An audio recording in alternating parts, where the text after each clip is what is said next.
영화 이야기하는 척하는 영화 팟캐스트 양기자의 지인으로만 진행하는 본토기 묵장 방송 양기자 스마트 유니버스 YCU 114화입니다. 오늘은 영화 부여 김경수 평론가님, 아영님 모셨습니다. 안녕하세요. 네, 안녕하세요. 네, 김경수 평론가님 잘 지내셨어요? 마감에 시달리느라 죽는 줄 알았습니다. 여러모로. 글을 워낙 많이 쓰고 계셔가지고. 네, 맞아요. 더우시죠? 요즘에 더운 것도 더운데 약간 장마가 너무 많이 와가 장마가 너무 약간 불시들이 겹쳐가지고 그것 때문에 고생하는 중이고요. 약간 맞아요. 요즘 뭐 영화보다는 뭐 다른 것도 많이 하시는 것 같은데 영화도 보실 시간이. 네, 영화도 건데 그 인터넷 밈하고 이런 것들 많이 쓰고 있어가지고 최근에 그 일거리 많이 밀렸는데 약간 그 공저가 하나 나오긴 합니다. 공저. 약간 르몽드 디플로마티크에서 영화 권력이라는 책을 내는데 거기에 약간 지금 저희의 핫한 키워드 중에 하나가 기후위기잖아요. 그렇죠. 예, 그래서 기후위기가 어떻게 영화에서 드러나는가에 대해서 쓴 원고가 하나 공저에 포함되어 있어요. 그거 쓰느라 죽는 줄 알았습니다. 어떤 영화 참고하고 계시나요? 일단 첫 번째는 투모로우를 비판하고요.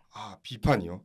네, 투모로우는 진정한 그게 아니다 하면서 약간 그린나이트라든가 프리가이 같은 그 최근의 영화들에서 어떻게 기후가 영화에 드러나고 있는지를 이렇게 탐색하는 그런 글인데 원고지 한 80매, 90매 정도 되고 재밌게 읽으실 수 있을 거예요. 지금 사실 투모로우가 이슈가 또 되고 있는 게 어제자의 뉴스였을 거예요. 네, 방송 녹음 시간으로는 어제자 뉴스인데 26일자쯤이었나? 최근에 뭐 연구진들이 얘기하기에는 거기 투모로우에 나왔던 대서양 해양 순환 시스템이 붕괴될 것이다. 네. 그래서 물론 투모로우 정도까지는 아니어도 그건 너무 영화적으로 완전 좀 뭔가 뻥튀기를 좀 한 거고 그 정도는 아니어도 뭐 재난이 더 심하게 일어날 것이다. 라는 얘기는 지금보다 더 심하게 나타날 것이다. 2년 뒤부터가 그게 시작이라 그래가지고 아이고 하면서 그래요. 보게 되었더라고요. 약간요. 저도 아이고 하고 있습니다. 안 그래도 지금 요즘에 최근에 어제였는데 집에 오니까 에어컨이 안 틀어지더라고요. 뭔가 일단 두꺼비 집이 내려가더라고. 이게 뭔가 보니까 집에 뭔가 에어컨 수리기사가 다음 주 화요일 대선화 온다고.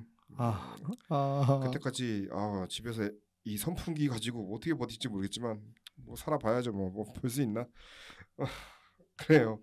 아무튼간에 열심히 또 공저하시면은 그때도 또 이야기를 그때 투모로우 얘기하면 되겠다. 네, 우리 그때 공저 나올 때 책 나올 때 좀 홍보도 할 겸 그때 이제 한번 이제 지구 위기에 관해서 영화 관련했었던 얘기를 한번 나눠보죠. 네, 괜찮을 것 같습니다. 그때 하면 될 것 같고.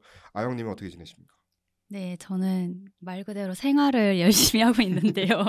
네, 이제 좀 쉬어가는 시간에 약간 미뤄두었던 뭐 책이나 영화 이런 거 좀 살펴보고 좀 그 시간이랑 개인 시간을 어떻게 잘 활용할지 조금 이제 균형을 맞추는 시간을 갖고 있습니다. 맞아요. 개인 시간 활용 중요하죠, 사실은. 네. 저도 지금 개인 시간이 거의 유튜브 영상 만드는 게 개인 시간에 모든 게 다 할애되다 보니까 집에서 싸움 많습니다. 맨날 앉아서 축치고 이제 편집만 하고 있냐고. 네, 그래요. 그러고 있는데 아무튼 유튜브도 잘 되고 아영님도 잘 되시길 바라보고요. 사실 지금 영화계에서는 여러 이슈가 있었지만은 가장 큰 이슈는 아무래도 미국 배우 작가 노조가 먼저 파업을 했고 그다음에 배우 노조가 동참을 했고 그러면서 60년 만에 합동으로 파업을 하는 일이 발생을 했어요. 이거 뭐 요약만 하자면은 60년대 파업을 했을 때는 약간 공통 분모가 그거였죠. 극장에서 상영된 영화가 TV에서 재방송되거나 이럴 때 분배를 어떻게 할 것인가 문제였고 80년대 작가 노조가 한 번 더 있었는데 그거는 이제 비디오가 나오면서 이제 어떻게 될 것인가였고 2007년에 최근에 가장 파업을 마지막으로 했던 게 2007년이었잖아요. 그때는 IPTV나 이런 거, VOD나 이런 거에 이제 저작권이나 분배 이렇게 할 것인가, 인적 자원 뭐 그런 거 뭐 어떻게 분배를 할 것인가인데 지금은 약간 거기에 하나가 더 추가되죠. OTT에다가 기본 골자는 OTT로 써놨습니다만은 사실 뭐 누가 다 알고 있는 게 이제 AI가 일자리를 네. 빼앗고 네. 내면은 어떻게 될 것인가에 대한 문제고요. 사실 이번에 또 논란이 됐던 게 어제 또 방송이 끝난 게 있어요.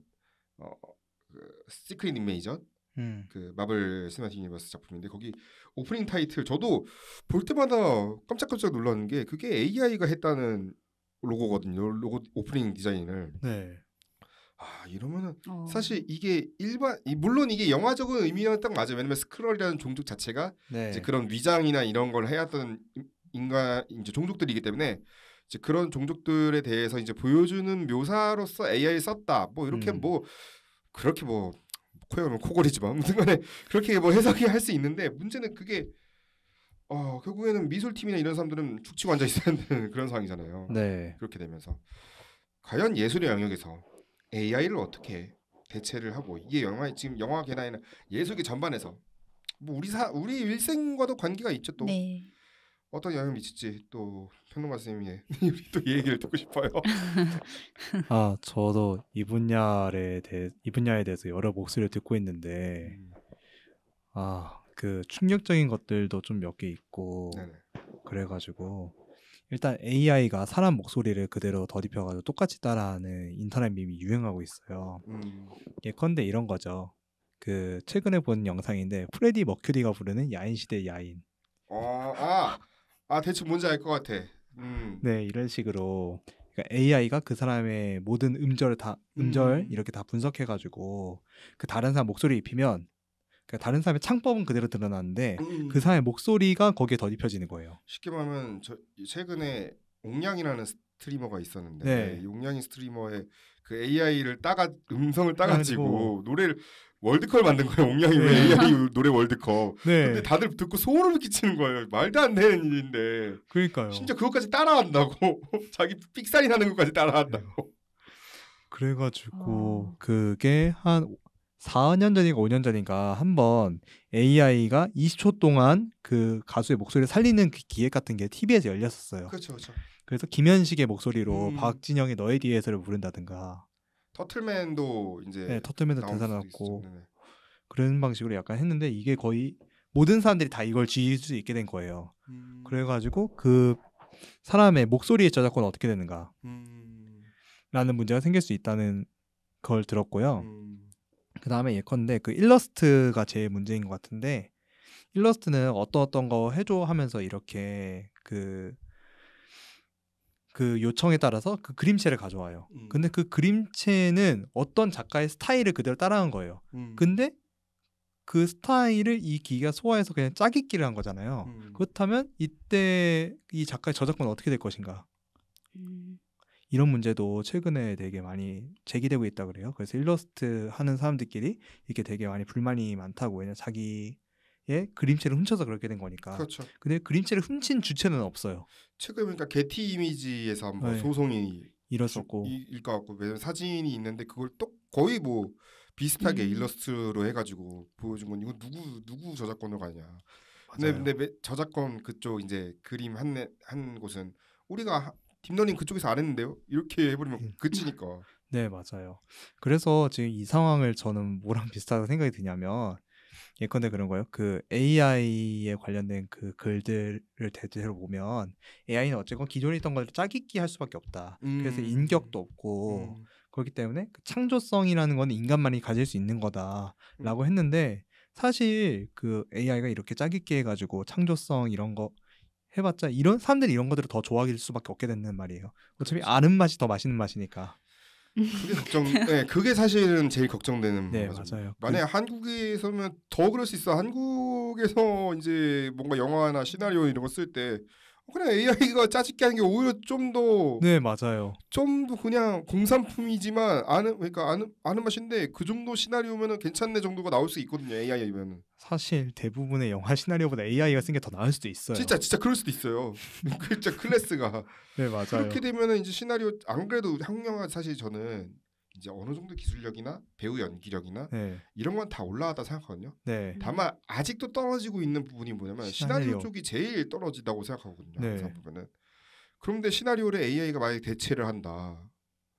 근데 AI는 기본적으로 기본급 이상의 그거를 분명히 또 왜냐면 그 수많은 정말 작품들이 많은데 우리가 알고 있는데 그런 작품들에서 엑기스만 잘 뽑아가지고 해도 기본적으로 먹혀요. 왜냐면 그거에 대한 연출은 감독이 창의적으로 하면 되는 거니까. 네, 맞아요. 뭐 똑같은 대사 할지라도 맞아요. 구도나 이런 걸 바꿔서 하면 되는 거니까. 약간 그래가지고 한국 영화 그 더문이나 이런 거 나중에 얘기하게 될 테지만 더문도 옛날에 DC 인사이드에서 약간 더문 신화이 유출됐다. 그렇죠. 그런 거죠. 항상 유출됐다 이런 거. 네, 그 밈이 돌아다니잖아요. 그것처럼 그대로만 해도 사람들은 다 보게 되거든요. 배우 그냥 적당한 사람 캐스팅해면 항상 거기 나오면 이경영 씨 나와서 진행시키잖아. 네, 진행시키잖아요. 그 다음에 유해진 씨, 아이고 아버지, 우리 아들 하면서 막 이렇게 아버지 역할하고. 아씨 우리 아들, 잠깐 더문에, 이거 스포일러다. 박철민 아니면 유해진 배우 이런 식으로 약간 그 틀이 정해져 있는데 그 틀대로 이렇게 진행하게 되면 결국 좀 더 창의적이어야 된다는 게 이런 논의의 결론인데 좀 더 창의적이게 되기가 어렵거든요. 그렇죠. 그러니까 왜냐하면 이게 사진이 도입되었을 때는 똑같다는 생각이 들어요. 사진이 도입되었을 때 실제를 그대로 옮겨놨기 때문에 화가들이 일자리 잃었잖아요. 네. 화가들은 좀 더 창조적이게 되기 위해서 추상화로 도망갔잖아요. 오히려 이제 그런 뭐 피카소나 이런 쪽이 오히려 더 주목받았고. 그래서 이렇게 추상화 같은 걸로 하면 좀 더 대중과 그 사이의 간극이 벌어지지 않나? 라는 생각이 들어가지고 전 좀 이거의 창의성을 요구하라는 거는 좀 무리라는 생각이 들고 어쨌건 AI가 어느 정도 아이디어나 자료조사를 제공하는 선에서만 써야 된다. 이런 가이드라인을 좀 만들어야 된다는 생각이 들었어요. 왜냐면 지금 그래미는 최근에 대표가 그런 말을 하더라고요. 그래미 쪽에서는 우리가 그래미 어워드에서 AI 써도 된다. 다만 쓰되 결국 상은 인간이 받는 거고 그러니까 어느 정도 AI가 제너레이트한 그거를 어떻게 편집을 하느냐로 보겠다고 하더라고요. 네, 맞아요. 어쩌면 AI가 제너레이트 할 수밖에 없는 세상이 이제 올 거란 말이죠. 음악도 그렇고 뭐 영화도 그렇고 다 이제 그럴 건데. 뭐 AI가 편집도 한대요, 이제는 그러니까 이거를 어느 정도의 인간이 그러니까 CG의 도움을 받는 거랑 똑같이 이제 생각하는 경우가 많을 거. 왜냐면은 지금 우리가 최근에 개봉했던 영화 중에 인디아나 존스 같은 경우가 해리슨 포드의 젊은 시절 싹 다 DH 한 거잖아요. 네, 맞아요. 사실 그래서 어색한 게 좀 있어요. 옆으로 좀 고개 돌리거나 이럴 때 이게 살짝 그 어색한 감이 있어. 합성이 좀 뭔가 덜 됐다는 느낌? 그러니까 그런 걸 일부러 그러는 거라고 저는 생각하거든요. 네. 왜냐면 이게 기술을 써서 이런 거구나. 안 그러면 이게 사람들이 너무나 오해받을 것 같아서. 네, 맞아요. 라는 생각이 좀 들더라고요. 그 아이리시맨도 똑같았잖아요. 네, 일부러 좀 뭐나 티를 나게 해야지, 약간 티를 나게 해야지. 왜냐면 불쾌한 골짜기 빠지거든요. 네, 맞아요. 그 이상 되면은. 그래. 그리고 또 AI를 통해서 그 배우의 얼굴 도용하는 것도 큰 문제인데. 그 사실 이게 제일 큰 문제죠. 브루스 윌리스가 은퇴를 했는데도 불구하고 러시아에서 갑자기 광고에 모델로 나온다든지. 그러니까요. 사실 또 이제 이게 문제는 여성 배우 같은 경우 더 이게 문제가 되는 게 포르노 산업에서 사실 모든 거에 가장 좀 악용되는 사례는 항상 보면 포르노에서 먼저 시작돼요. 영상 쪽에서는 특히. 왜 최초의 영화가 나왔을 때도 포르노 항상 뭔가 선두주자처럼 뭔가 갑자기 튀어나오고 뭐 VR 때도 그렇고 지금 같은 딥페이크도 항상 이제 뭔가가 다 포르노 쪽에서 먼저 가져가는 건데 그러니까 뭐 쉽게 말하면 이제 얼굴만 입혀놓고 그런 식으로 한다거나. 그러니까 얼굴에 대한 약간 저작권 같은 거 이런 것도 이제 걸려야 될 것 같다는 생각이 들어가지고. 이게 지금 배우 노조에서 이제 제시하는 문제잖아요. 우리가 무슨 모델링만 하는 그런 거냐, 얼굴 모델링만 하고 나머지는 다 AI가 다 할 거냐, 이런 식으로 되고 있으니까. 그래가지고 최근에 베니스 영화제에서도 약간 불참하는 그런 영화들도 생기고. 그렇죠. 이번에 개막작이 그래서 바뀌었어요. 안타깝게도 원래는 그 루카 고아다이노 감독의 챌린저스가 개막적으로 사실 이건 유출인데 개막적으로 선정되었으나 결국에는 이제 내년 4월로 개봉이 연기가 되면서 넘어간 사례가 돼버렸는데 아무튼 사실 이게 매우 민감한 문제일 수밖에 없는 것 같아요. 이게 뭐 단지 미국의 문제라고 하기에는 요거는 국내에서도 그 이슈가 될 수 있는 문제고 왜냐면 또 요즘에 OTT로 넘어가면은 뭐 지금도 뭐 오징어 게임이나 이런 작품에 황도현 감독이 받는 돈이 사실 그 이상의 뭐가 없잖아요. 네, 맞아요. 부가적으로 뭐가 받을 수 있는 그게 없잖아요. 이런 것처럼 아예 그러니까 지금 OTT 문제는 일단 이쪽에서 얘기 나오는 거고 AI 문제는 물론 아직 우리나라의 기술력이 거기까지 가기에는 좀 걸리긴 하겠지만 그럼에도 불구하고 저는 성우나 이런 쪽은 좀 문제가 있을 수도 있겠다는 생각이 좀 들더라고요. 저 아까 그 얘기한 게 성우 문제. 성우는 이제 안 그래도 클로버 같은 경우에서도 몇몇 이제 AI 클로버 같은 경우 들어오면은 어떤 성우 좀 톤 따라하는 게 있어. 돈에도 약간 VG 특공대 박기량 성우 목소리 있잖아요. 네네. VG 특공대 톤 약간 그 톤으로 좀 AI 보이싱 해가지고 돈에가 있는 느낌이 있어요. 그런 것처럼. 아이고. 그러니까 이런 느낌이 싹 지금 근데 그렇다고 완전히 비슷한 건 아니니까 목소리가 톤만 비슷한 거지. 네네. 그러니까 이걸 또 저작권료를 줄 수 있는 상황도 아닌 거고. 그러니까 이렇게 좀 이제 애매해진 상황이 돼버렸어요. 아무튼간에 그런 상황에서 네. 약간 순기능도 가끔씩 순기능도 있죠. 아주 약간 있을 것 같은데 전 그 중에 하나가 약간 대충 만든 영화를 보고 이거 AI가 했냐? 라고 조롱하면 그런 영화가 좀 사라질 것 같다는 생각. 근데 AI가 독립영화제 한번 낸 적 있잖아요. AI 네. 영화가. 근데 진짜 시나리오가 진짜 쓰레기 같은 거 하나 그러니까 서로 무의미한 대화들만 연속으로 하는 게 이게 뭐 실험 영화는 아닌데 나는 그래도 뭔가 로맨스 비슷한 그런 감정의 영화인데 뭐 감정도 하나도 없고 그러니까 배우들이 사실은 어색한 것도 있고 배우들이 이걸 대사에 대한 소화력이 부족해서인지도 모르겠지만 뭔가 좀 대사가 아직은 미미하게 한데 물론 챗GPT도 보시면은 아시잖아요. 가끔 이상한 대답해놓고 그게 맞는 것처럼 무슨 세계 10대 사건 알려줘 하면 10대 사건 중에 몇 개는 좀 뭐 처음 듣도 못한 사건이 막 있고 홍상수가 블록버스터 찍었다 이런 것도 있고 그러니까 막 그런 챗GPT가 뭐 실수 아직 있는 상황에서 아무튼간에 김용수 평론가 이야기는 이렇고 아영님은 어떻게 생각하세요? 이런 문제에 대해서.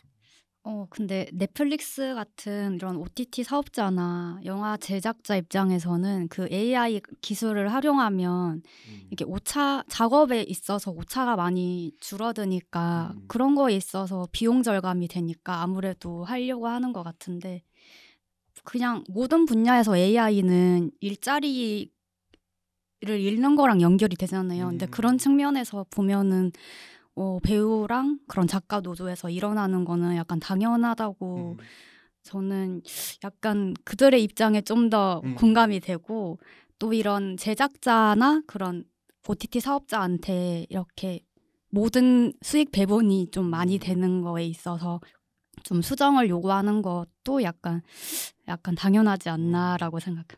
저희가 사실 미션 임파서블을 할까 말까 하다가 못했는데 미션 임파서블이 사실 그런 내용이잖아요. 완전히. 네 맞아요. AI가 모든 걸 대체한다. AI가 대체하고 심지어 그거를 수호하기 위해 나선 인물이 톰 크루즈인데 톰 크루즈도 사실 AI 아니 뭐 액션이나 이런 거를 본인이 직접 하니까 아날로그의 수호자. 그러니까 아날로그의 수호자이고 뭔가 그런 느낌도 있는데 제일 중요한 톰 크루즈도 지금 사실 제작자이기 하지만 아무튼 더 위가 있는 거잖아요. 위에 있는 뭔가 얘기를 하면서 안 된다. 일단 대표적으로 얘기하는 사람이 안 된다고 얘기하는 사람이 톰 크루즈였고 더락 같은 드웨인 존슨 같은 경우도 제작자이기도 하죠. 본인도 제작자인데 일단 그래도 배우의 편에 서서 사실 이제 우리가 이제 생계형 배우라는 게 있잖아요. 뭐 우리가 뭐 톱스타만 생각하는 게 아니고 진짜 이걸 출연 안 하면은 정말 생계가 어려워지는 배우들을 위해서 돈을 또 기부하는 뭐 그런 일도 있고 하는데 참 근데 유니버셜 최근에 한 사례가 너무 진짜 얄미운 게 하나 있는 게 지금 우리나라도 그렇지만 LA는 진짜 덥거든요. LA도 한 40도 정도 되는데 저 유니버셜 스튜디오 쪽이었나? 그쪽 옆에 나무가 가로수가 있는데 그 가로수 그늘을 다 잘라 갈치기를 해버린 거예요. 시위를 못하게 한다고. 본인 맘에는 뭐 갈치기 한다지만 이건 뭐 갈치기가 아니지. 완전 민둥을 만들어버렸는데. 진짜 자기들이 웃긴 게 막 엔드 크레딧 다 올라가면 뭐 그린 이즈 유니버셜 이러고 있는데 엔드 크레딧 로고 보면은 전혀 그린 이즈 유니버셜 하지 않은 행동을 하고 있고. 그러니까요. 그러고 있어요. 참 어떻게 흘러갈지 모르겠지만 이게 장기화되면은 사실은 결국 이기는 거는 배우나 작가들이지. 뭐 사실은 영화 제작자들이 아직 영화 배급사들은 타격이 이제 조금씩 이제 나타날 거고. 그나마 넷플릭스는 우리는 알다시피 이제 할리우드만 있는 게 아니니까 우리는 좀 버틸 수 있다 이런 식으로 거의 얘기가 좀 나오긴 하더라고요. 한국도 있고 한국 것도 있고 한국 드라마가 뭐 잘 나가니까 한국 드라마도 있고 외국 드라마도 있는데 뭐 어차피 뭐 이런 식으로 나가고 있는데 어떻게 될지 모르겠습니다. 넷플릭스 외주 줄 곳이 많아요. 그냥 외주 줄 곳이 많아요.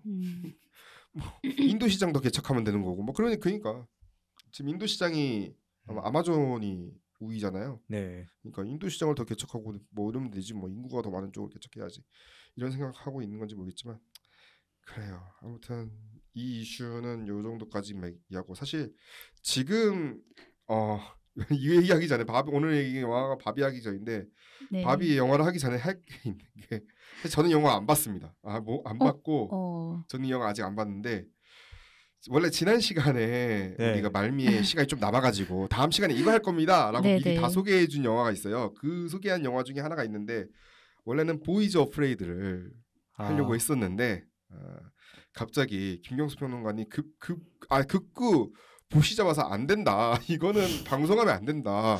저한테 말렸어요. 아니 왜 말렸는지는 좀 이야기를 듣고 일단은 접어야 될 것 같아서 해보세요. 아이고 모두에게 미안해지는 그런 거긴 한데 전 이 영화가 이 영화가 관객을 괴롭히는 영화라 생각해가지고 그러니까 어쨌건 저는 이 영화를 보고 난 다음에 이렇게까지 내용이 없을 수 있나 싶어가지고 그래 아리에스터 너 힘들었구나. 이거 뭐 오영 선생님이에요? 왜냐면 이거는 약간 영화를 보면서 오영 선생님을 머릿속으로 떠올릴 수밖에 없더라고요. 만나게 해주고 싶은 영화죠. 네 맞아요. 두 분을 만나게. 이게 함부로 뭐 폄하하면 좀 그렇긴 한데 약간 거기 약간 영화를 봤을 때 어느 순간에 이르러서는 제발 그만해라고 하면서 뛰쳐나가고 싶었어요. 특히 모두가 아시는 그 장면에서 그 남근 괴물 그런 게 나와요? 네. 참... 약간 바퀴벌레처럼 생겼어요? 네, 그러니까 이게 그렇죠. 자기의 비속어 좀 써도 될까요? 네네네. 네, 그러니까 자기의 남성성이 족같다라고 얘기를 했는데 갑자기 진짜 족이 나와버리니까 당황스러운 거죠.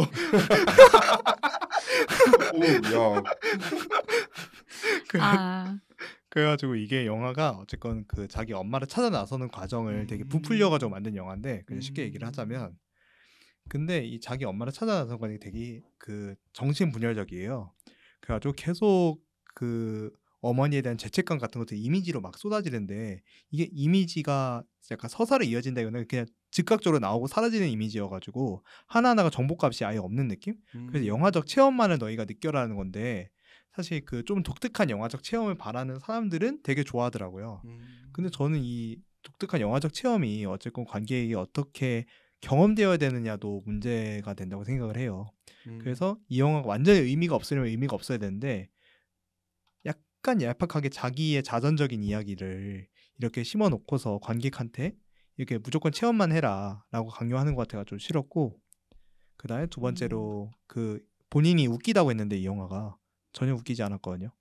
네, 약간 불쾌한 유머 그리고 저는 약간 아리에스터가 가장 위대하게 생각하는 위인이 프로이트가 아닐까라고 생각되는 영화였고 굉장히 정신분석에 대한 내용이 많이 나와가지고 진짜 프로이트는 나중에 난 요새까지 프로이트가 아직까지 실존 인물로 나온 영화는 전기 영화는 없죠. 전기 영화 하나 있어요. 있긴 있군요. 데이비 크로넨버그의 데인저러드 메소드라는 영화인데 그게 프로이트하고 칼 융 사이의 대립을 다루는 그 전기 영화예요.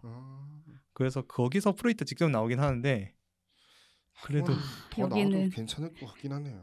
네, 그런데 아리에스터는 약간 자기 아버지가 싫고 그다음에 자기 어머니를 향한 그 애정 같은 걸 들었는데 그게 거부당하는 그런 프로이트 오이디푸스 컴플렉스를 뒤튼 거를 아직도 너무 도식적으로 그려내고 있다는 생각이 들어가지고 비공은 테슨이 연기했군요. 네, 그거 재밌어요. 프로이트를 지금은 티빙에서 볼 수 있는 티빙 적어놔야겠네요. 티빙. 오케이. 네, 데인저러스 메소드 약간 그 SM부터 시작해서 다양한 성애가 등장하는데 되게 재밌어요. 그렇군요. 네, 잘 흥미롭네요. 네, 여튼 보이즈 어프레이드는 아무런 의미가 없는 영화여가지고 제가 이걸 하자고 했을 때 모두가 괴로워할 것 같아서 감사합니다. 먼저 보시면 저 아직 안 봤는데 일단은 감사합니다. 안 봐도 될 것 같은. 안 봐도 될 것 같다는 생각이 들었어요. 찰리 카우프만은 어설프게 따라하는 느낌이기도 하고. 차라리 찰리 카우프만은 언젠가 해야겠군요. 아무튼 이제 살펴볼 오늘의 영화로 그래서 이제 드디어 넘어가 보도록 하겠습니다. 오늘 살펴본 영화는 바비인데요. 어떤 영화인지 소개 부탁드리겠습니다. 네, 영화 바비는 미국의 주목받는 여성 감독 그레타 거윅이 메가폰을 잡고 노아 바움백이 공동 각본으로 참여한 2023년 하반기 기대작 중 하나였습니다. 네, 마텔사의 바비 인형을 모티브로 한 영화로 배우 마고 로비가 제작까지 맡아 기대를 불러 모았습니다.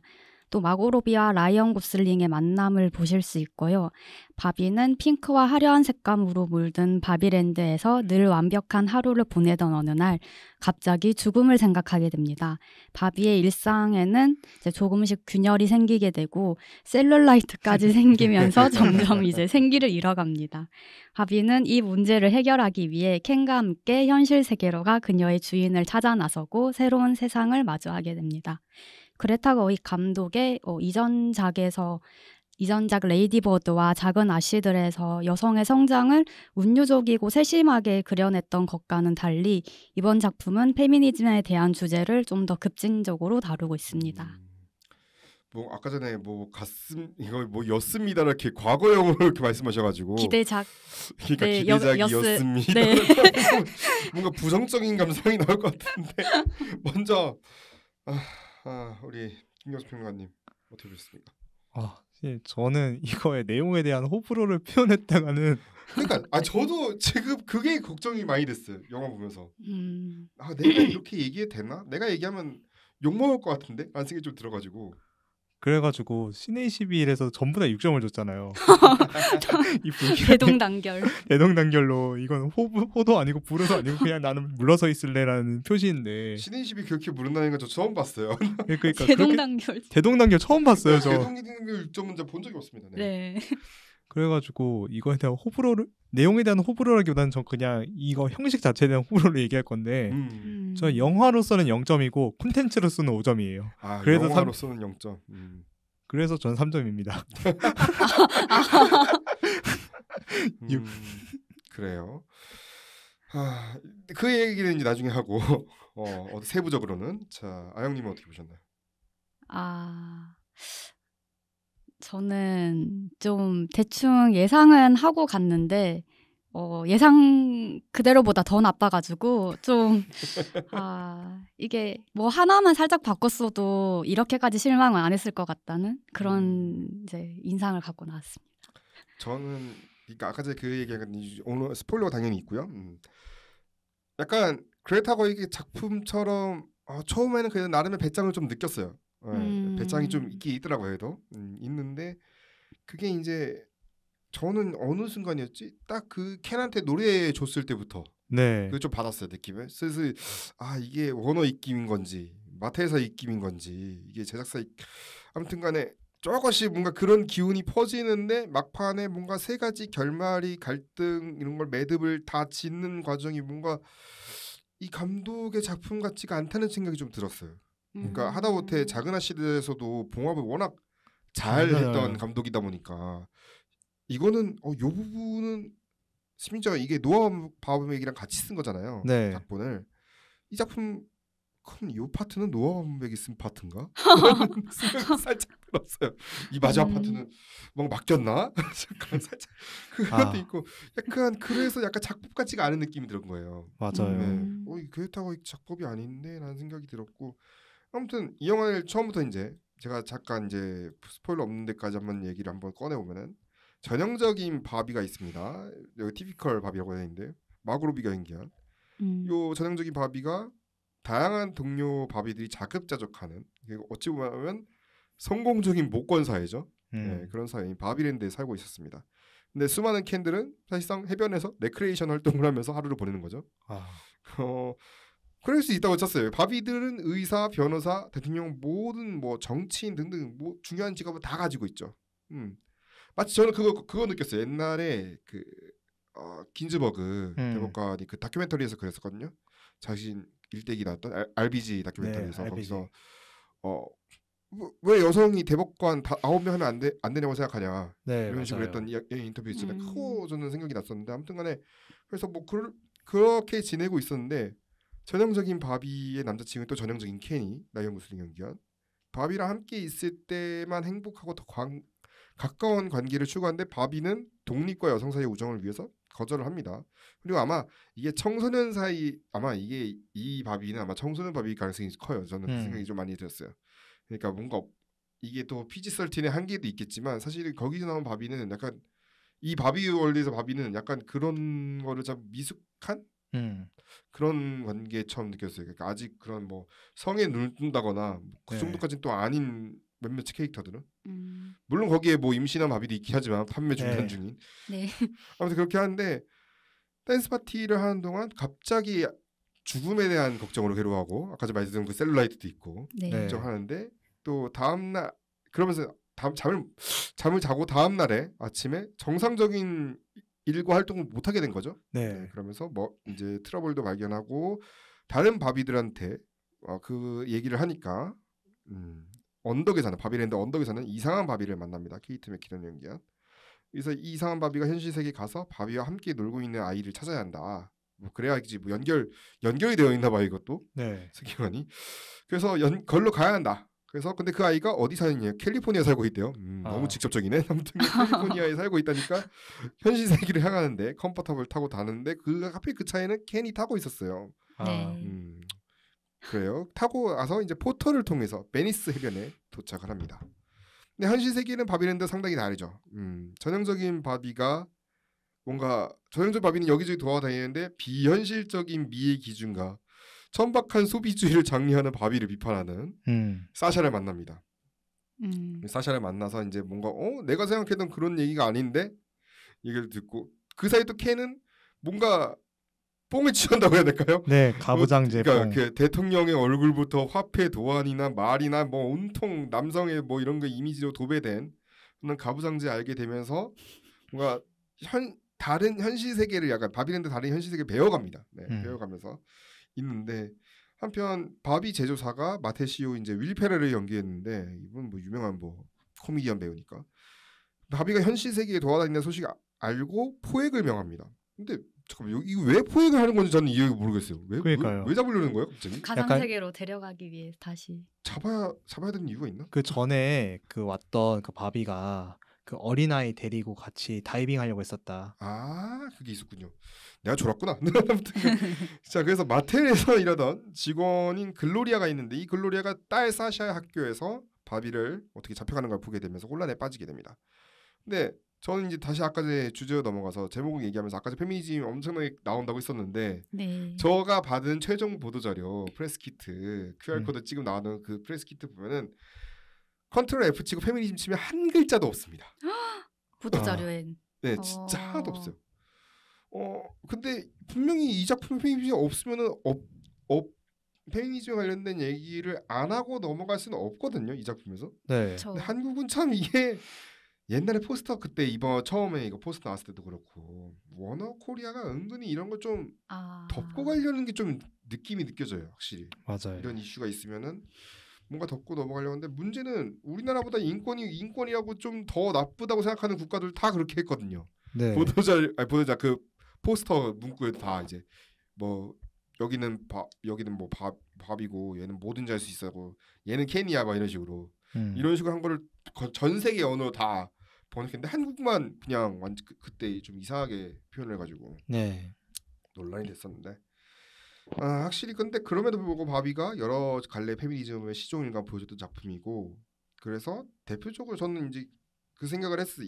아마 이갈리아의 딸들을 모티브한 것처럼 보였다. 근데 문제는 이제 이거를 사실은 저는 작품을 안 읽었단 말이죠. 읽으셨을 것 같아가지고 100% 읽으셨을 것 같아서 뭐 어떤 내용인지 소개를 좀 부탁드릴게요. 근데 약간 인상만 남아 있긴 한데 그 8년 전에 읽어가지고 그냥 대략 그런 거예요. 그때 2015년도에 그 강남역 살인 사건이라든가 페미니즘 리부트가 일어나면서부터 그때 그 미러링이라는 것이 유행을 했었어요. 그 인터넷 SNS에서 네페미니즘이라는 새로운 부류가 생기면서 그 운동이 생기면서 어쨌건 네페미니스트들은 약간 그 일베를 똑같이 따라해가지고 일베들한테 이거 자기들이 얼마나 추악한지를 보여주면 이 사람들이 거울 치료 효과를 만들 수 있다라고 생각을 해가지고 그걸 따라했는데 절대 거울 치료가 된 나라가 아닌데. 그러니까요.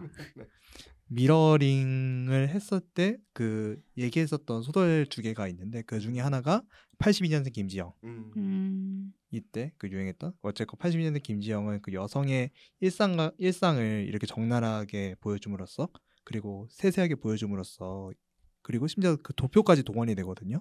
네. 그래서 되게 다큐멘터리적이라고도 느껴지는데 그 어떤 남성의 일상에 대비한 여성의 일상은 이렇게 초라하다는 것을 보여주고 그다음에 그 미러링을 제대로 보여준 게 그 이갈리아의 딸인데 이거는 약간 여성주의 유토피아가 있는 거예요. 바비랜드 같은 여기 영화 속에 나오는. 그래서 여기에서 일어난 일들에 대한 그 소설로 기억을 하고 있는데 여하튼 그때 약간 이 2책을 중심으로 해가지고 약간 페미니즘 같은 것들이 이렇게 운동이 일어났다 정도로 하면 될 것 같아요. 바비랜드를 이제 이갈리아처럼 보여준 이유는 분명히 현실 세계에 대한 미러링을 보여주기 위함이었을 건데 문제 사실 이 소설 자체가 1970년대에 나왔다는 거고 지금은 2020년대라는 말이죠. 그러다 보니까 분명 그레타 거익 감독도 여기보다는 자기가 한 거는 더 나아가야지 라는 걸 분명히 인지하고 있었을 거라고 생각합니다. 이거는 뭐 당연한 거고 저는 한 걸음 더 나아가려고 했었다는 건 보이긴 했어요. 왜냐하면 바비가 살아가는 삶이 되게 인스타그램의 그 인플루언서 같지 않나요? 네네. 네. 그 인스타그램 인플루언서는 어쨌건 잘려진 프레임들 아래서 약간 남들이 바라는 꿈 같은 일상. 그래서 드림하우스인 거고 그 드림하우스에서 사는 일상을 상대방에게 전시하면서 살고 있고 그걸 상대방한테 보여주면서 난 이만큼 멋진 여성이라는 걸 드러내는 거기도 하니까. 그래서 바비를 잠깐 지금의 맥락에서 더해지면 약간 인스타그램 인플루언서의 세상 같은 거를 통해가지고 이걸 보여주려고 했었던 것 같아요. 그리고 켄도 되게 금발 남성으로 그치긴 싫어라고 이렇게 막 대사를 내뱉잖아요 노래하다가. 이것도 약간 옛날에 할리우드에서 금발 백인 여성이 백치처럼 묘사되고. 그렇죠. 금발이 너무해가 대표적인 작품이죠. 네. 그 막 비서 역할만 하고 그냥 회사에 서 있는 역할만 한 거를 이렇게 바꾼 거죠. 할리우드 내 역할을. 그렇기 때문에 미러링이 지금 우리 문화 속에서 어떻게 되어 있는가를 드러내려고 했던 게 바비랜드였다는 생각이 들어가지고요. 근데 이게 너무 그러니까 사실은 우리가 이제 이쪽에 빠삭한 분들은 쉽게 말하면 이쪽 분에 빠삭한 분들은 굳이 이거 뭐 구구절절 다 이거 하는 걸 다 우리는 뭐 다 알고 있는데 이걸 그렇게 영화화할 필요가 있냐에 대한 이제 지적으로 넘어간 것 같아요, 사실은. 그러니까 뭐 이것도 모르고 있는, 그러니까 싸우는 거 보면은 이제 댓글창에서 싸우는 것들, 이제 그런 거 한번 요약해서 보면은, 그러니까 이것마저도 부정하면 도대체 뭘 네가 할 거냐, 뭐 어떻게 살아갈 건데가 있고. 근데 이 영화가 그것보다는 더 나갔어야 되는 거 아니냐. 지금은 요 시대보다는 더 걔가 70년대 사고보다 더 앞서는 사고를 보여줘야 된다였고, 그러니까 저는 그거였거든요. 약간 이게 다양한 스펙트럼의 페미니즘을 보여주는데 여기서는 자신의 노력, 그러니까 가부장제 사회에서 자신의 노력에 대한 정당한 보상이라는 공정함이 필요하다. 저는 여기까지 좀 더 추가했다고 보거든요. 그러니까 이거는 나 자신을 그러니까 요게 하나 있고 하나가 더 있는 게 나 자신을 찾아가는 여정에서 젠더를 떠나서 모두 존중해야 한다. 라는 휴머니즘이 후반부에 들어가잖아요. 맨 마지막에 보면은. 그러니까 이 두 가지가 사실 이 두 가지가 연결이 사실은 그렇게 물과 기름처럼 약간 떠다니는 경우도 좀 있어요. 둘이 잘 맞으면 좋겠는데 떠다니는 경우도 분명히 있고. 굳이 남자 달래줘야 되는. 그러니까 이런 식으로 되거든요. 굳이 남자를 달래주면서까지 이걸 해야 돼? 라는 사고가 마지막에 저는 좀 들었거든요. 저는 이제 다른 이제 기자랑 이제 같이 집에 오는 길에 얘기를 했던 게 이런 거고, 켄 사고를 굳이 이렇게 길게까지 늘려줄 필요가 있나? 징징거리는 걸 이렇게 끝까지 보여줄 필요가 있나? 라는 생각이 좀 길어졌는데 어떻게 생각하시는지? 네. 저는 이 바비가 좀 지금 시대가 요구하는 페미니즘에는 아직 도달하지 못했다고 생각을 했고, 가장 문제라고 생각을 하는 게 그 대중매체에 등장하는 유력한 여성들 있잖아요.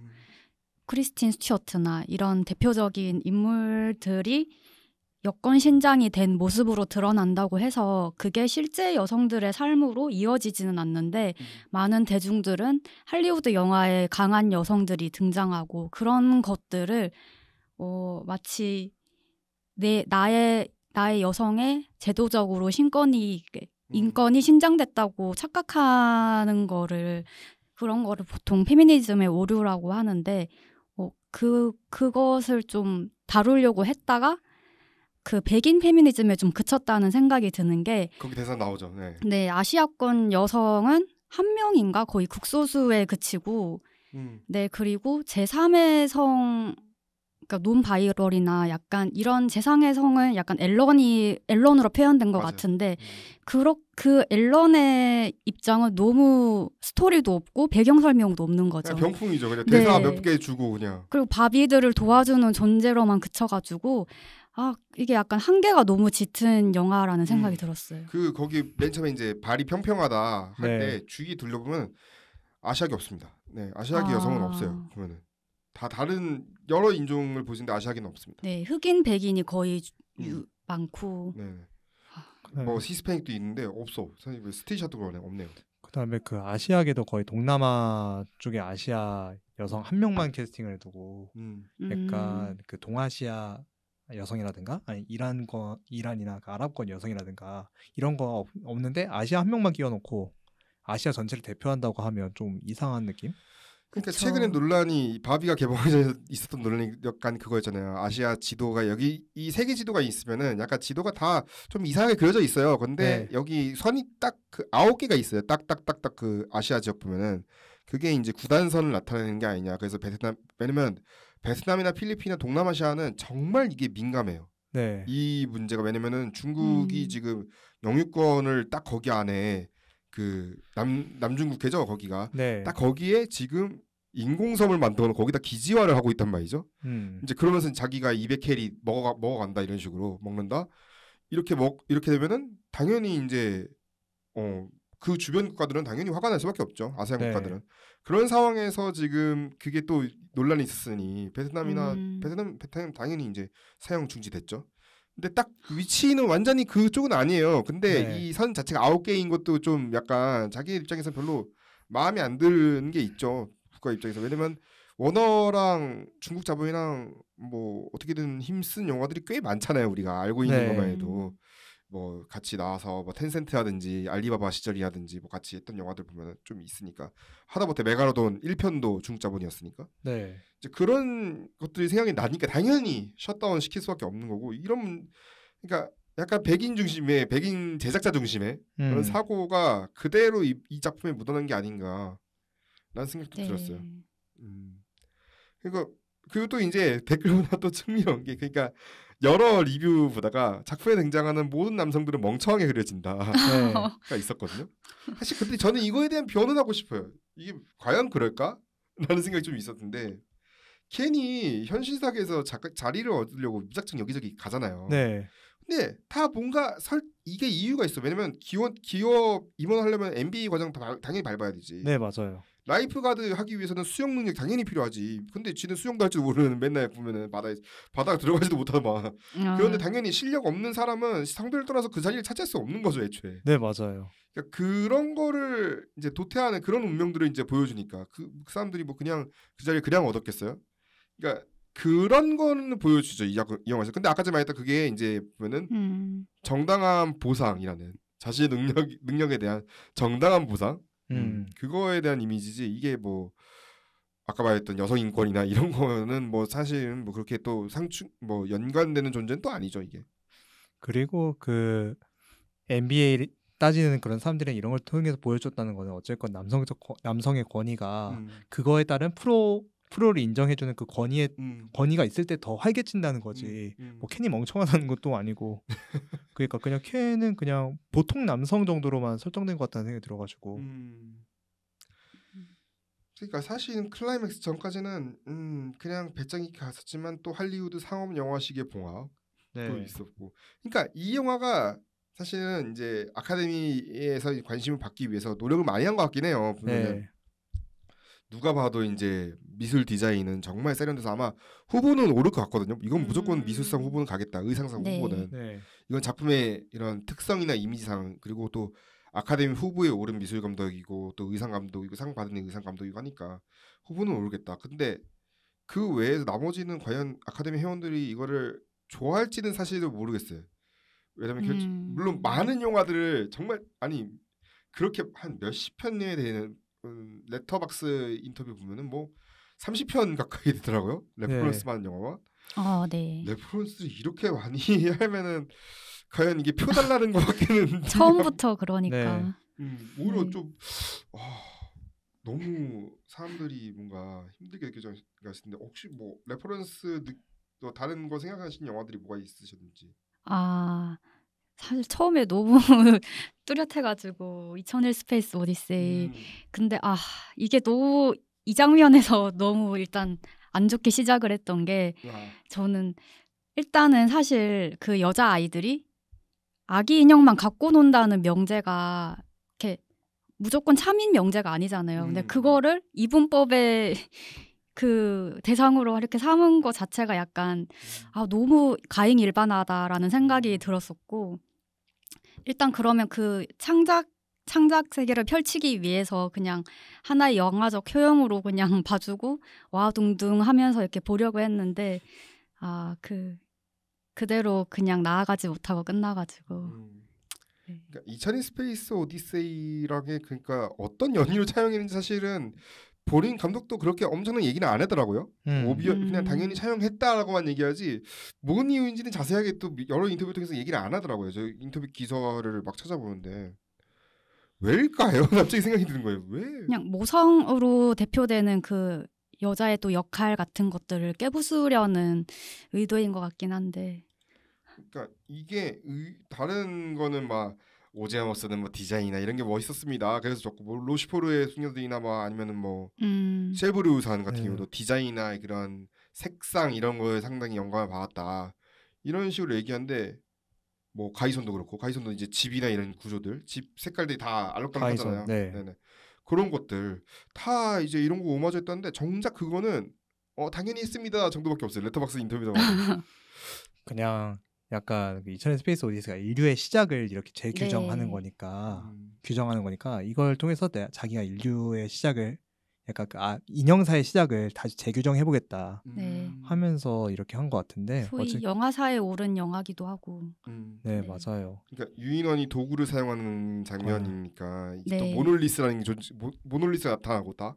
네. 그러면서 이제 동물의 본능을 넘어서는 인간이 되어가는 과정. 이제 그런 걸 보여주려고 했던 건데 바비는 사실은 그거잖아요. 여성이 어떻게 모성의 중심에서 사고 탈피해서 또 다른 고정관념에 빠지게 되는 거잖아요. 어찌 보면은. 네, 맞아요. 결국에는 그런 인형이라는 이미지 때문에 그런 거를 보여준 것 같기도 하고 보면은 몬티 파이튼의 성배도 나오더라고요. 네. 말춤 추는 건 사실 말춤하면 다들 강남스타일 생각하겠지만 그 영화에 거의 똑같이 하는 게 있어요. 네, 몬티 파이튼의 성배 오프닝. 네, 거기서 똑같이 그렇게 추면서 진군하는 장면이 있습니다. 그래가지고 이 영화를 볼 때 피곤했던 거는 그 레퍼런스들이 아무런 의미 없이 쓰여가지고 피곤했어요. 그러니까 점수 따기? 점수 따기라고 해야 될까? 매니아들 점수 따기. 네. 레퍼런스가 너무 많다 보니까 약간 감독의 오리지널리티는 뭐지라고 찾게 되는 것도 좀 있는 것 같고. 그리고 그 오리지널리티는 뭔가 차용했을 때 이거를 내 방식대로 뒤틀어 보겠다는 야심에서부터 오는 건데 이거 그냥 가져다만 쓰고 이거 내 식대로 어떻게 생각하는지가 안 나타나 있어가지고 좀 이상했어요. 결국 사실 이거는 결국 마테의 CEO의 모든 계획 아래 놓여 있었다라는 생각이 결국은 이제 드는 거잖아요. 마테 CEO가 개봉일 날이었나 CNBC 이제 경제방송에 딱 나오더라고요. 아침 이제 오후 시간인지 아무튼 그때 마감 시간대쯤인지 나와가지고 인터뷰를 막 하는데 이제 결국에는 자기네 주식 오른 것도 보여주고 아마 이 작품이 잘 되면은 이것만 나오겠어요. 이제 마테사의 이제 또 라인업들이 싹 나오죠. 헤즈브로가 트랜스포머뿐만 아니라 배트쉽도 나오고 그런 영화들이 나왔었잖아요. 네. 그런 것처럼 이제 그 뭐 있었는데 토마스 기차들도 어떻게 실사화를 하겠다는 얘기도 있더라고요. 그걸 뭐 어떻게 할지 모르겠는데 토마스 기차들을. 그거 어떻게 하는? 뭐 어떻게 할 거야? 얼굴 달린 기차. 얼굴 달린 기차를 우리가 봐야 돼? 그거 너무 기괴한데. 놀랍네요. 뭐 그것도 있고 아니면 그 핫윌스 네. 유명한 자동차 있잖아요. 뭐 그런 것도 있고 등등등 뭐 소재를 한다는데 일단 바비2는 일단 현재까지는 하고는 싶은데 감독도 지금 아이디어가 없대요. 근데 아이디어가 없을 수밖에 없지 지금 뭐 여기서 확정을 어떻게 해요? 그리고 원작 자체? 그리고 원본 자체가 서사가 없는 건데 네. 억지로 서사 부여해가지고 이렇게 된 거면 그러니까 트랜스포머 같은 경우는 장난감이어도 애니메이션이나 이런 게 있으니까 네. 그런 것들이 이야기를 잘 어디서 가져와가지고 하면 되는데 얘는 그러니까 쉽게 말하면 바비가 지금까지 무수히 많은 애니메이션 영화는 있어요 참고로. 네. 그러니까 사람들이 그런 걸 기대했겠지. 있을 수도 있어요. 그럼 우리가 뭐 바비의 드림하우스 막 그런 거 있잖아요. 막 애니메이션 넷플릭스도 많이 있던데 뭐 그런 건지 알고 왔던 사람들은 당황하는 거죠 사실은. 전혀 이런 내용이 아닌데 라는 생각이 듭니까? 그리고 이 영화는 어쨌건 그 영화가 아니라는 생각이 들었던 게 어쨌건 콘텐츠라는 생각이 들었어요. 솔직히 SNL 길게 늘여놓은 것 같지 않나요? 그렇죠. 약간 그 시무리우랑 약간 그 라이언 고슬링이랑 둘이 약간 댄스 배틀하는 마지막 둘이 싸울 때도 그렇고 둘이 싸울 때도 그렇고 둘이 싸울 때는 웨스트사이드 스토리인데 왜 싸우는 건지 모르겠어. 왜 싸우는 건지 모르겠는데 두 패가 왜 나눠지는 거예요? 둘이 뭐 나쁜 짓 서로 뭐 대립구도가 뭐가 있었지? 나는 생각이 남자의 질투를 조장해서 네. 그 중간에 뭐 플레이 타임 이런 거 나오고 그렇지 않나요? 네네. 플레이 타임 나오고 되게 사랑은 비를 타고잖아요. 심지어 뮤지컬 둘이 이렇게 춤추는 것도 그래서 세러데이 나잇은 그 마고로비 춤출 때 있는 그렇죠. 거고 토요일 밤의 열기 그런 식으로 되게 레퍼런스 되게 많이 가져다 쓰는데 그게 다 배경으로만 그치고 있고 미장센으로 기능 못 하고 있다는 게 그러니까 이게 스티브 스필버그 감독이 레디 플레이 원을 해서 엄청나게 많은 레퍼런스 가져온 건 좀 다른 거거든요. 이게 네 맞아요. 그건 오타쿠들이 뭉쳐 있을 수 있는 그 수단이기 때문에 미장센을 기능하는데 이거 미장센을 기능하지 않는 거예요. 그냥 하다못해 그러니까 스페이스 잼 같은 경우는 원어의 수많은 이번에 나왔던 그 르브론 제임스 나왔던 그거는 수많은 캐릭터들이 나오고 뭐 해리포터 유니버스도 나오고 뭐 원어에 있는 뭐 HBO니까 뭐 왕자의 게임까지 나오고 등등 뭐 여러 가지 아이템 딱 나오면서 그거는 뭔가 자사 콘텐츠는 셉니다 뭐 이런 거라도 보여주지. 근데 얘 레퍼런스는 뭔지는 모르겠는 거예요. 그냥 아까 말했던 시네필 점수 따기밖에 안 보인다는 건데 근데 문제는 시네필한테 점수를 이거를 과하게 받을 수 있을까 하는 생각이 좀 든 거죠. 맞아요. 그리고 이게 그 콘텐츠라고 한 이유는 뭐냐면 그러니까 모든 중후반부는 솔직히 모든 것들이 다 대사로 전달돼요. 아 맞아요.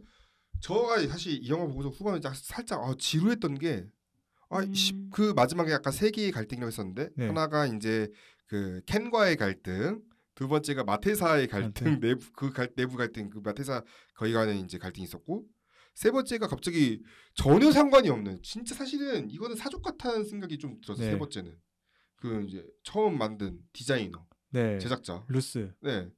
이 제작자까지 나오면서 갑자기 회상 모드까지 되니까 근데 이 세 가지를 모든 게 다 대사로 연결돼요. 대사.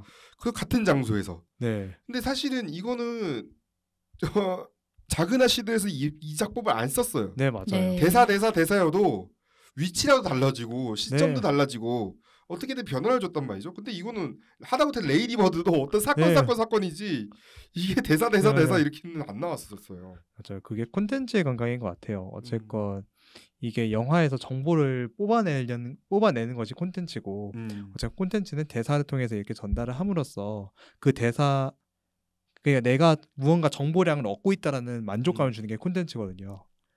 근데 이게 대사로서 모든 것들을 전달함으로써 관객은 이거에 대해서 복잡하게 생각하실 필요가 없는 거죠. 영화에서 다 던져주니까. 그래서 저는 영화적이라는 생각을 한 번도 해본 적이 없어요. 이거 후반부를 보면서. 왜냐하면 이게 시각적으로 뭔가 표현이나 장치를 통해 가지고 이 인물들이 뭔가 감정을 느끼고 있구나라고 하는 씬이 하나도 없었거든요. 심지어 인서트 숏도 없어요. 그렇기 때문에 그냥 이거는 영화가 아니라 그냥 길게 만든 콘텐츠다. 근데 이게 약간 그런 거죠. 콘텐츠는 어쨌건 메인 스토리만 전달하면 되니까 서브 플롯도 다 사라져 있는 것 같아요. 그래서 아까 얘기하신 앨런의 스토리가 실종되고 그 다음에 그 마고로비랑 라이언 고슬링의 서사를 제외한 모든 것들이 사라진 것도 어쨌건 이게 콘텐츠의 감각이지 영화의 감각은 아니다. 그러니까 딸과 이제 엄마의 뭔가 그런 것도 있어야 있고 그러는데 지금 글로리아랑 네. 사샤랑 네. 그것도 지금 뭔가 그 병풍이고 네 실종돼 버렸잖아요. 거기 남편 나오고 남편도 사실은 그냥 유머 코드야. 네 맞아요. 병풍이잖아 그것도. 그리고 사샤는 심지어 그 젠지의 기능도 못해요. 응. Z세대의 기능도 못해요. 그러니까 거기도 설명 중이야. 거기도 딱 그거 대사 하나 뽑으려는 역할. 아까 전에 말했던 그 네. 이제 그 파시스트. 바비는 그런 거야. 뭐 이런 식으로. 네, 그래가지고 보는 동안에 내가 이걸 영화로 보고 있어야 되나? 근데 사람들은 콘텐츠로 좋아하는 것 같다는 생각이 드는 거예요. 약간 슈퍼마리오 브라더스랑 같이 어차피 좋아하는 사람들만 이거 정보를 얻으려고 하는 거지. 이래서 지금 이동진 평론가의 그 평이 난리가 난 것 같아요. 네. 콘셉트가 영화보다 크다. 그러니까 이게 콘텐츠의 감각으로 영화를 보고 있다는 거가 제대로 인식이 안 된 것 같은 느낌? 그러니까 이동진 평론가는 사실은 전혀 그런 의미가 아니거든요. 아까 네. 뭐 페미니즘이 어쩌고저쩌고 지금 그것 때문에 2.5점을 준 게 아닌데 그쵸. 이걸 오독하고 있어가지고 전혀 그러니까. 지금 그런 식이 돼버렸는데 바비는 그래요. 저는 확실한 거는 바비 주가는 많이 오를 거고 진작 사둘 걸 마테를. 그밖에 생각이 안 나요 저도. 네, 저도 딱히 마테를 사둘 걸 이럴 줄 알았으면 한두 달 전에. 광고 이상의 역할 하나 싶은 의문이 들어가지고. 광고는 되겠죠. 왜냐면 그리고 또 이게 우리나라에서 왜 흥행이 안 될까 생각해 보니까 페미니즘 뭐 이런 뭐 이슈 다 빼고 나서 우리나라 사람들은 바비는 그렇게 많이 안 갖고 놀았어요. 네 맞아요. 저는 갖고 놀았지만 추억이 훼손돼서. 그러니까 그 갖고 놀아도 왜냐면 우리나라는 시장 점유율 자체가 바비보다는 막 콩순이나 그쵸. 그러니까 네. 다른 캐릭터들에 대한 이제 오히려 그게 점유율이 더 혹시 높기 때문에 바비 점유율이 그렇게 높지가 않아요. 바비는 약간 오타쿠의 영역이에요. 우리나라에서 이상하게. 그리고 뭐 어렸을 때는 다 콤비 파티시엘이라든가 카드캐쳐 체리라든가 그런 쪽으로 가는 거예요. 우리나라는. 맞아요. 그러니까 저는 미국이랑 유럽이랑 흥행 열심히 해도 한국에서 안 되는 게 추억이 있어야 뭘 하지. 그러니까 뭐 포켓몬스터나 이런 거나 뭐 이런 지금 하다못해 지금 뭐야 코난 극장판이 우리나라에서 네. 제일 지금 잘 나오고 있거든요. 갑자기 맞아. 왜 이렇게 잘 나오고 저 어제 깜짝 놀랐던 게 어제 6시 때 용산에서 봤는데 더빙인데도 불구하고 90% 관객이 성인이에요. 진짜. 진짜 그런 거예요. 이미 어렸을 때부터 코난을 접한 사람들이 성인이 된 것뿐이에요. 그냥 몇십 년째 나오고 있는 거니까. 그러니까 이런 콘텐츠는 당연히 성인들도 간단 말이죠. 근데 바비는 아직 그러니까 정말 소수 빼고는 거의 없어요. 이런 추억 자체가. 게다가 또 실사화된 거니까. 그러니까 이런 추억이 있으면 모르겠지만 그러니까 당연히 더 안 되는 거고. 그래서 이게 지금 국내에서 흥행이 잘 안 되는 요인이 아니었을까 싶습니다. 네. 아무튼 바비 이야기는 오늘 여기서 이제 빨리 끝내야 될 것 같아요. 좋은 얘기가 더 이상은 안 나올 것 같아요. 좋은 얘기는 페인트가 정말 품절될 정도로 정말 잘 많이 발라붙였구나. 페인트를 많이 발랐구나. 네, 이 정도 하고 아마 아카데미쯤에 후보에 오를 건데 저희 YCU에서도 그때 아카데미 아마 2주차 굿즈가 하나 남는 게 있어가지고 그걸 또 만약에 아카데미 후보 오를 경우에는 선물로 드릴 예정이니까요. 그때 많이 기대해 주시고요. 다음 시간은요 에스터로이드 시티 이야기로 들고 오겠습니다. 청취해 주셔서 대단히 감사합니다.